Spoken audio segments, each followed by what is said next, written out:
Well, the California DMV is extending the cancellation date of about 17,000 commercial driver's licenses given to immigrants. Instead of January 5th, they are pushing it to March 6th. Thanks for joining us. I'm Alex Bell. And this extension is causing tension at the federal level and a response from Governor Gavin Newsom himself. ABC 10's Jeannie Nguyen joins us in studio to break down why. Alex, this extension comes just as two organizations recently sued the state over the cancellation of these CDLs. These organizations represent a large population of the Sikh community and say heightened criticisms of the community has caused chaos and fear.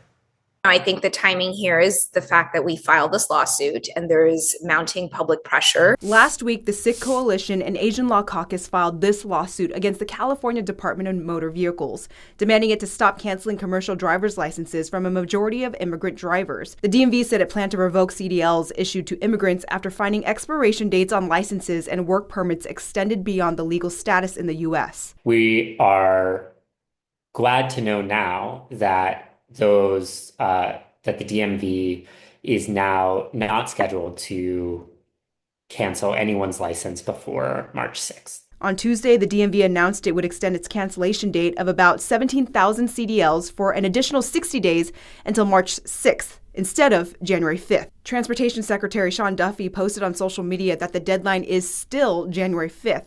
Duffy says the state is putting Americans at risk and will cut nearly $160 million in federal funding if the state misses the deadline. In response, Governor Gavin Newsom's office says the Department of Transportation was open to the extension 8 days ago. It's interactions like these that has caused heightened concerns within immigrant communities, especially within the Sikh community. With the threat of immigration enforcement, carries immediate panic of possibly being returned back to that country, not having a place to go anymore. And it just brings up feelings of how am I going to survive? Adding that many of the immigrant drivers they represent are working in the state legally. We've been in touch with commercial drivers who hold all of these statuses, who have work authorization, and just because of the DMV's clerical error, we're told suddenly they would be excluded from an occupation that they had sought out and often invested years of their lives.